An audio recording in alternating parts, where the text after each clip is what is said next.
I really felt like the educators in the state of Michigan worked their butts off to make sure that kids in the state of Michigan didn't miss out on. We had graduation in July. We went to every length to try to make it as normal as we could in completely extraordinary, unnormal times. Right, And right. so I was real proud. I know that firsthand from Beale City. That's where I was during the pandemic as the superintendent. But all the schools around us at that time and across the state really worked their butts off. The educators get a bad rap. They really do. And we try to toot our horns, but it's not in our nature. No. We just want to come do what we need to do for kids. Hello, everyone, and welcome to the Brighter Together podcast. My name is Janet Courtney, and my special guest today is Bill Chilman.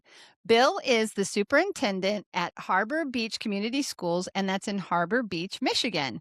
Bill, welcome to the show. Thank you very much. I appreciate that, Janet. I'm excited. I think we're going to have a great conversation. Bill, tell me a little bit about your journey. We talked a little bit before we got on air and a little bit about Harbor Beach. Yeah, this is year 34 in education for me. Started off as a teacher, coach, and athletic director. Very young, 21, 22 years old, up in Brimley, Michigan, just outside of the Sioux. Went from there to the middle school principalship at Sanford Meridian over in Midland County, and I was there for 10 years. Started my family there and bought our first home and all that good stuff that you Yeah. do when you're first starting out. And then wanted to be a superintendent and moved over to Beale City, which is just outside of Mount Pleasant, Michigan, right in the heart of the Lower Peninsula. And I was there for 17 years as the superintendent. Thought I was going to retire, loved it there, still own home there, still love the Beale City Aggies, but at the same time, I was ready for something new, and just wasn't ready to retire. And I saw this position over here at Harbor Beach, and I'd never been to the Thumb, and I wanted a journey. I wanted something new and exciting. And boy, did I get it. Awesome. Fell in love over here. What a great community, great school, really good staff, good kids. We've had a lot of success, both academically and athletically, and we're really trying to pick things up with the arts as well. And so here in Harbor Beach, I found a home a couple years ago and just love it. Just love it. It's just a great place. So for those of you that don't know Michigan, we call the thumb, like we always put our hand up and show the state of Michigan. When we talk about the thumb, it kind of looks like a thumb. So, and it's cool. It's really cool. Yeah. I lived in Michigan for 19 years. We found out we didn't live too far away from each other for a long time, which was neat. But yeah, so tell me a little bit about the demographics of Harbor Beach. And then you guys have done some really, really amazing things there. I'd love to hear about that too. Yeah. So I've spent most of my 34-year career in small and rural schools. The largest school that I was in was Sanford Meridian, but still pretty small. And Harbor Beach and Brimley and Beale are almost identical size, between that 5 and 600, 700 student range, K through 12. Okay.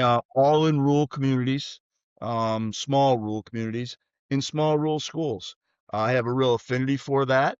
Um, and it's something that is a passion of mine. MASA, our state organization for superintendents, started a small rural schools task force a few years back. And I've been heavily involved in that and very active in that.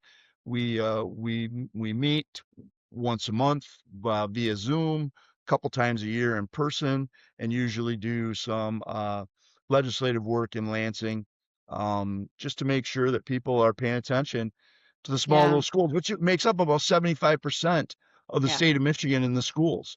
Yeah. As far as Harbor Beach is concerned, we'll stick to that right now. About 550 kids. We have two small private schools, K through 8, that feed into our high school. Nice. We have a nice K through 8 building here as well. Um, uh, the demographics, very typical in the small rural schools.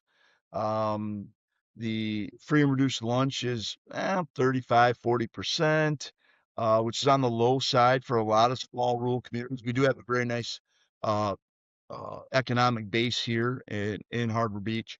As Is far there a lot as, of tourism? Is that what you're seeing there, or is there other you industries that know, are feeding it? yeah, not on our side of the thumb.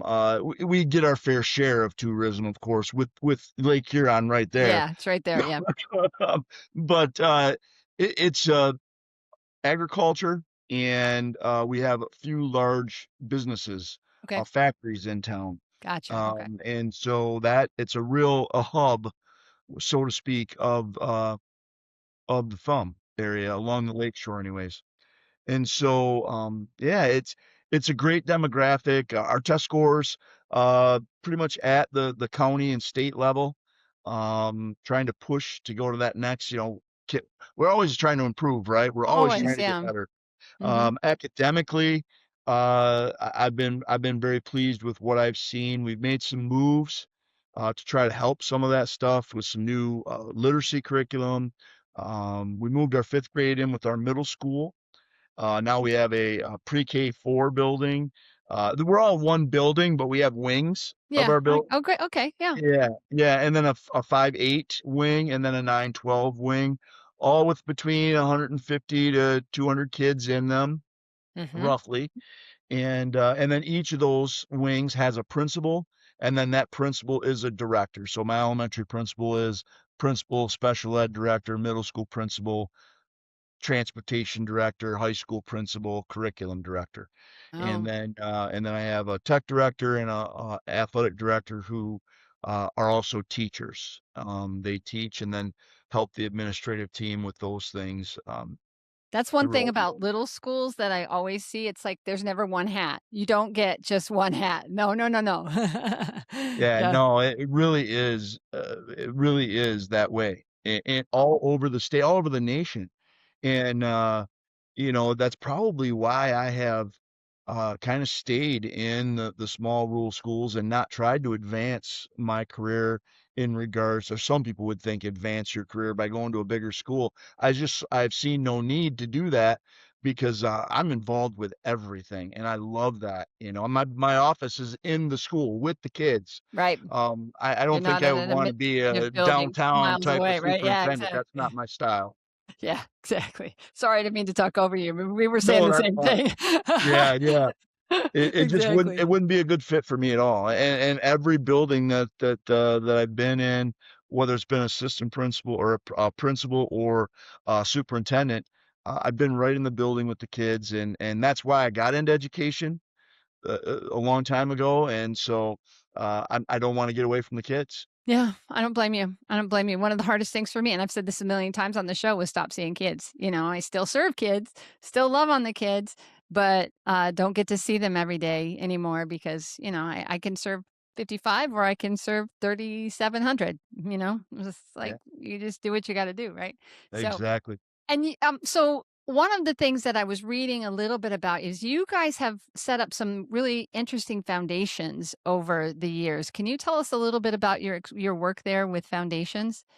Yeah, my work with foundations, I was on the learning part of that when I was at Sanford Meridian. They started the Mustang Fund there, and I was a young administrator and learning from older, more experienced administrators in regards to what that means, what we were trying to do, what the vision was.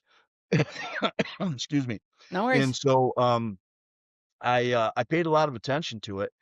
And then when I went to Beale City, we started the Beale City Education Foundation, and it was a nice little fund. Our goal was 10,000 in 10 years, and we ended up with about 200,000 in 10 years.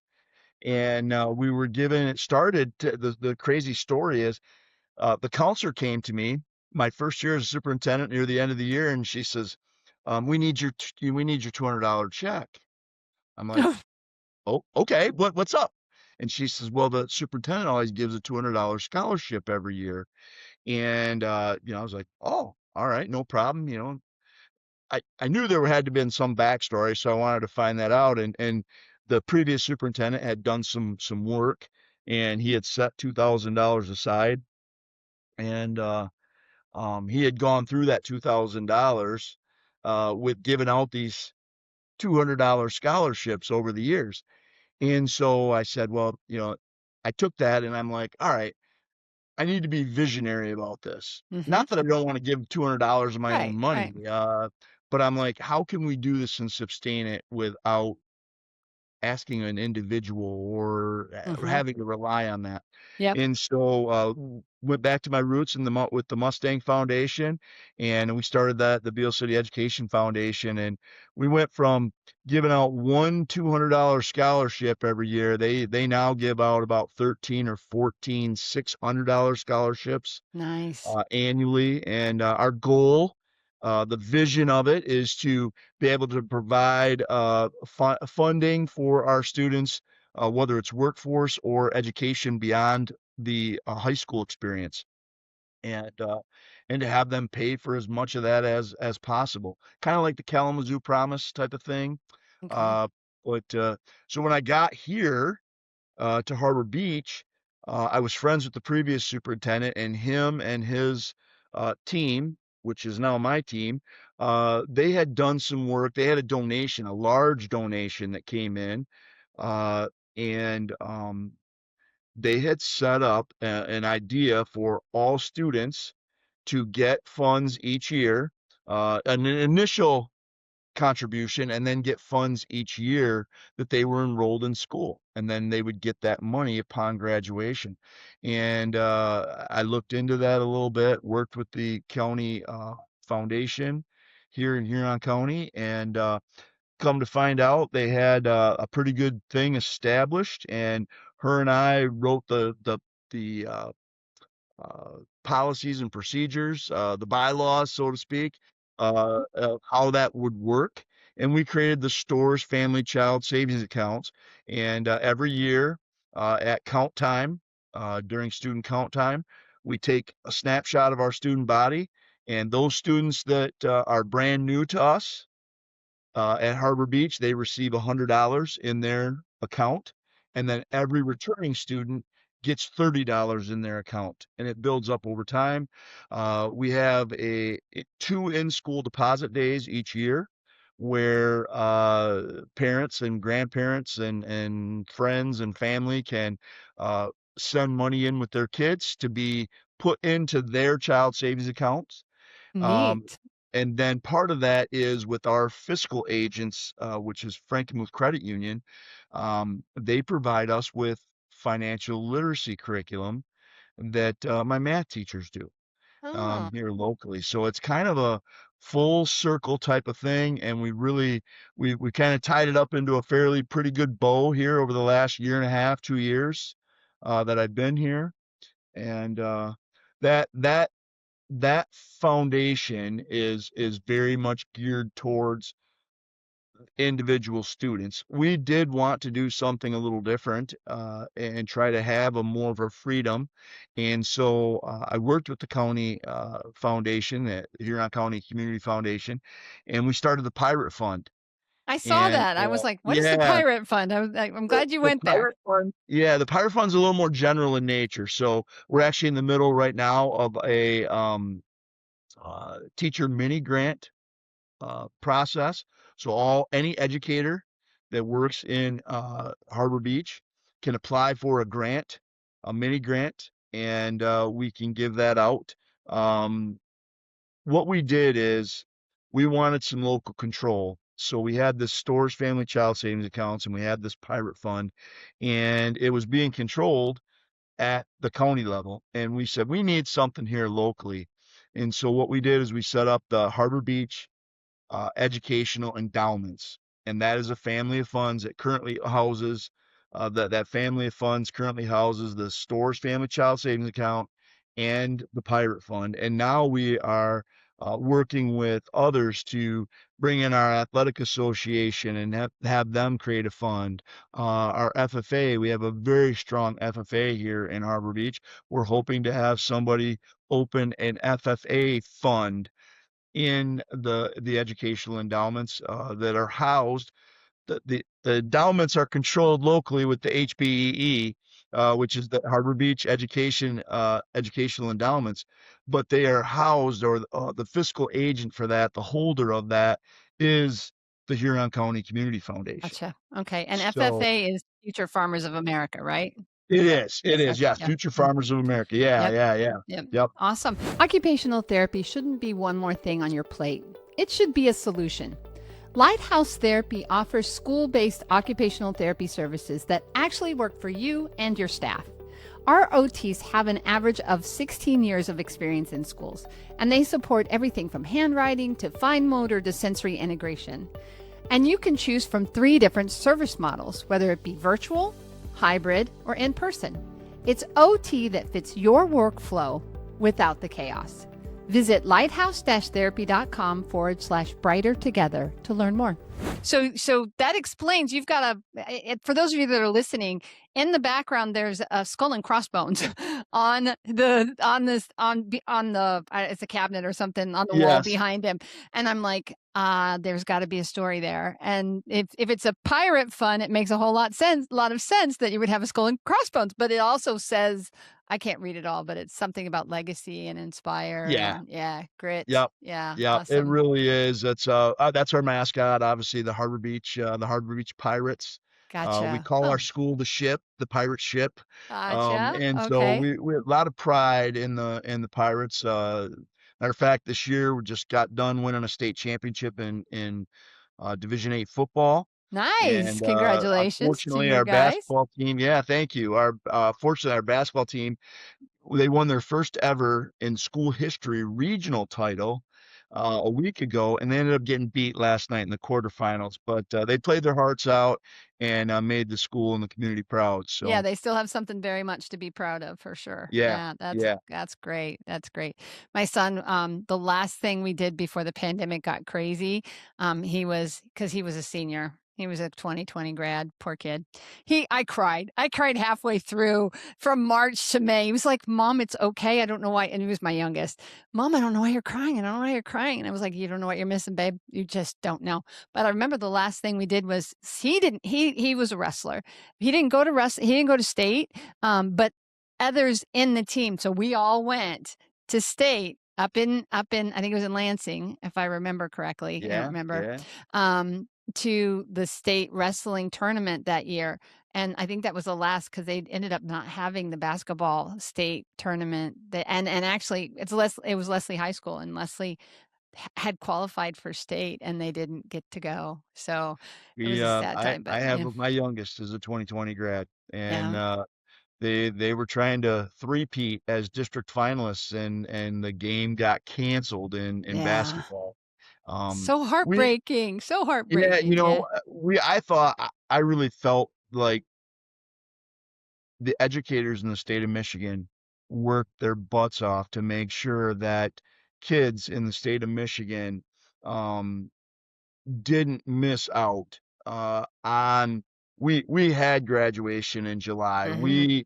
We went to every length to try to make it as normal as we could in completely extraordinary, unnormal times. Right, right. And so I was real proud. I know that firsthand from Beale City. That's where I was during the pandemic as a superintendent. But all the schools around us at that time and across the state really worked their butts off. And the educators get a bad rap. They do. And we try to toot our horns, but it's not in our nature. No. We just want to come do what we need to do for Mhm. kids. And I try to stay out of the weeds with all of uh the Politics, crap and yeah, sometimes, so yeah. to speak, that we have It to is, deal yeah. with. And that's what Brighter Together is all about. It's giving you guys a voice, giving you an opportunity to talk about, because there's so many amazing things that are happening. And, it just we're not going to go down that road, but there's so many things I could talk about when it comes to the pandemic, because there were so many amazing stories that came out of it, and so many educators that just bent over backwards to serve the kids and to have a safe space for them, et cetera, lunches and food. Pandemic Yeah. taught me one thing, Janet. The pandemic taught me one thing. Educators are never going to go away when we are way more valuable than anybody ever thinks that we are. It really uh, solidified that profession, in my opinion. Yeah, for sure. 100%. So, okay. So foundations are money. I just want to back up just a tiny bit to define for me and for the listeners what qualifies as a foundation. Like, it's not money that goes directly to the school. Is that correct? Correct. Okay. So people, we do fundraisers, people contribute money. The child savings accounts is even a little bit different of a Okay. piece, but generally for a foundation, a school to have a foundation or a fund, at a foundation, it's money that they have produced, like I said, with fundraisers or Okay. donations, and it's endowed. It's Okay. endowed in the foundation, so it's pulled together with all the money.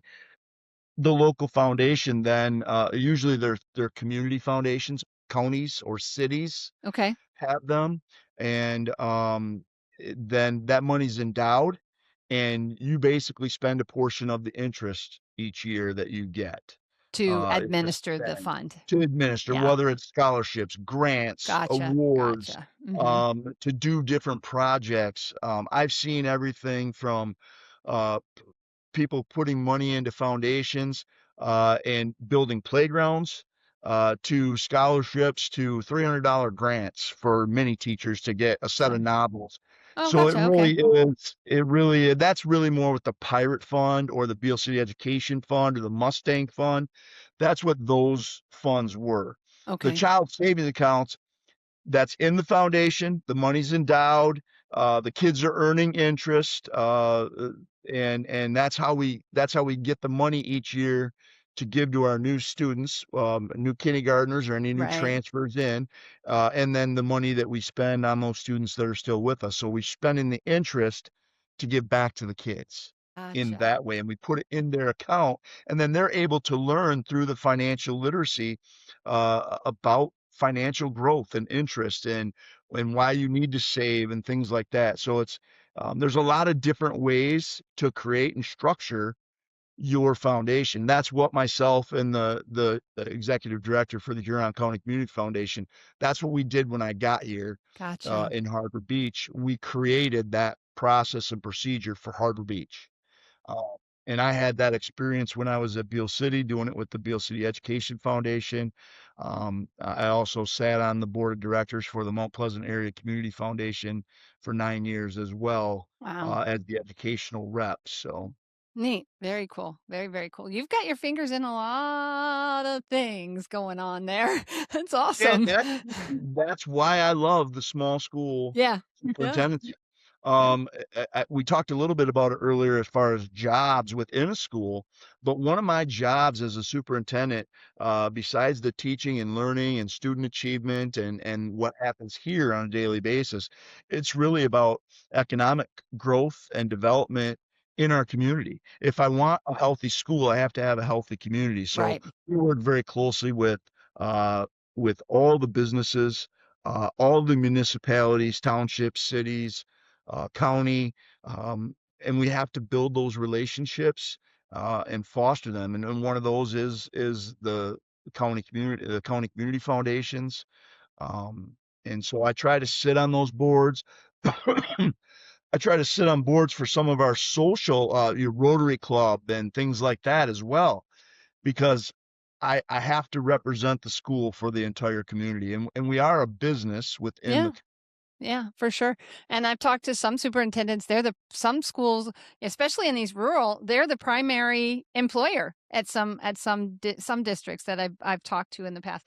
Because for me, I don't, when we invite people to be on this show, it is not a qualification that you have to have a certain number of students in your school. It doesn't matter if you're public or private or virtual or charter or whatever. The point always is, let's talk to the people that are doing education, the decision makers. We always talk to superintendents or special education directors or coordinators in that vein, and in that vein, because I'm special education, and that's like, you know, born and bred in me. Take care of all of the kids, but also, talking about education, special education is my background. So, it's just amazing to see and to have been able to do what I do and talk to, I think you're like in 200. I think this is show, I mean, look really fast. Show number 218. So, yeah, in a year's time, I have done 218 shows because that's our commitment to you as educators and as the people that are working so hard for those kids is to get as many of the stories out as I possibly can. So it's a big part of my Just week. Yeah. Yeah, just as you have done and doing some prep work and finding out about me and Harbor Beach, I was able to see some of your shows and know a few of the people that you've interviewed. So that's really outstanding. Yeah. Well, thank you. It has been an absolute joy for me. And I always tell people it's like I got really smart people over here on the front side doing the front side, attracting schools and telling them we have some street cred now too because we've been around for a whole year now. So people are much less like what are you asking me to do? I don't get that anymore. And then on the back end, we have amazing people on the back end who are doing the editing and making me look smarter than I am, like I say, and doing all of that work. And then we give it. And if you don't know this about Brighter, if you're listening, I know you do, Bill, but if people are listening, we give everything that we do back to the schools because we want you to use it. We want to give this. This is a project that isn't just about promoting Janet and Lighthouse Therapy. It's about promoting what is happening in education, and giving it to the schools gives you an opportunity to use it in a way that hopefully will help your district and help you. So, yeah. Help So our educators educators, yes. across the thumb, across the state, Yeah. across the region, across the nation. Yeah. And so talking about foundations and understanding them and knowing that you have that background, and the other thing is you've been in administration. You told me I think since you were 26, is that right? Before that, Before that I even? started in administration at 23. At So 23. of my Wow. 34-year career, 33 of them have been I've been in administration. Some of those as administrator slash teacher, Mhm. but I have been in administration for 33 of the 34 years I've been in it. Which is amazing. So you have so much knowledge. The other thing I wanted to mention too, you said you were a superintendent for 17 years at one school. That's not typical for a It is not. superintendent. It is not. 7 years. I think the max that, like, generally speaking, that the average that superintendents do on the higher end is 7 years. So, Yeah, long yeah. time. It's a long Yep. time. No, I loved my time there, and it's a great place, and we built it to a pretty strong academic and athletic and artistic school. And when I came here, there was already some strong roots and some strong things that Harbor Beach had, and so hopefully we're just building on those, right? We're taking them from where they were, and we're trying to build on them and improve. Even though they were already pretty good, there's always room for improvement. Yeah, So. always, right, yeah. Okay, one last question, and if you've watched my shows, you might already know what I'm gonna ask you, but I'm gonna ask it. So, but and we know all schools need money, so we're not gonna talk about money. But if you could just miraculously fix one thing in your world as a superintendent right now, what you're doing, and never have to worry about it ever again, what would that one thing be? Probably parent involvement. And notice I didn't say parenting. Notice I didn't just push it back on them and say they wish they could do it better. I want them involved. I want them to be one of my partners. The schools that I've been at, we've always looked at this as an educational pyramid. The base of it is our community. Takes a And village, right? Yeah, it takes a village, right? right. That's the Yep, base. yep. And then we have these four walls that make that pyramid up, and that's the students, the staff, the school itself, and the parents. Mhm. And we need them involved. We need them to be here, be supportive, um, understand what we're trying to do and why we're trying to do it, not fight us at every turn, but really be involved with us. And so if there was one thing that I think that would change not just education, but our society in general, is those parents being actively involved in their school and their community, and helping us as a partner lift up not just their kids, but all kids. And if we do that, we lift the school up. we lift our staff up, and we lift the community up. Very nice. Very it's a beautiful answer, Bill. Absolutely love it. So tell people, where do they go? Because I know there's gonna be somebody that's gonna have a question about doing a foundation, because 'cause you've got so much knowledge and we talk so much about it. So where do people go to find out a little bit more about you and about, your school, Harbor Beach? Well, www.hbpirates.org is our website. That'll get you to at least the base, and then with Google, you'll be able to see a lot of the different things that I am involved in. Like you said earlier, I have my hands in a lot of Yeah. pieces, whether it's foundations or bond issue and projects that we've done. Um, I also have my own educational consulting business. Wow. I work with private companies as well as schools and boards, and to try to help them uh, spread this message of community growth and development. So yeah, that's the best place. That'll get you a pretty good starting point. And in there, you'll be able to contact me. Yep. Yep. So if you want to Usually you send me an can touch it, email, right? Yeah. yeah, Yeah. you wanna send me an email, I'll be happy to send you all the rest of my contact information, but we start usually with that contact of Yep. an email and then go from there. Absolutely. Thank you, Bill, so much. I knew it was going to be a great conversation, and it absolutely has. So, thank you for sharing your knowledge and your passion. And stay warm. I know it's March. It's starting to warm up a little bit up there, but It was 70 degrees here on Monday, and it is now 28. that's Michigan. That's It's Michigan. Michigan. You want the weather to change? Just wait 5 minutes, right? Exactly, 19 exactly, years. I so lived up there for 19 years. So, and let's see. So I'll make you a little bit jealous. Corpus Christi today, right now, where I'm at, it's 80. It's 80 degrees. Yeah. So March 11th, we got 80 spring degrees. break in 2 weeks, Yeah, so we'll be it's all true. set. Well, when we actually live on Padre Island, so we're in and it's spring break here, and we're, like, inundated with the spring breakers, so, yeah, I never thought I'd live in a community where it's a tourist area, and that's truly where we are, is, like, there because we live on Padre Island, not South Padre, but Padre Island in Corpus Christi, and it's beautiful, I love it, I'm blessed beyond measure, but when the tourists start coming in and it's like you hear people like, "Oh, there's a tourist. We're tourists. We're acting like a tourist." You can spot them a mile away because they're all the ones that are. It's cold out for us at 75 degrees, and they're in a bathing suit with just a pullover. I'm like, no, no, no, no.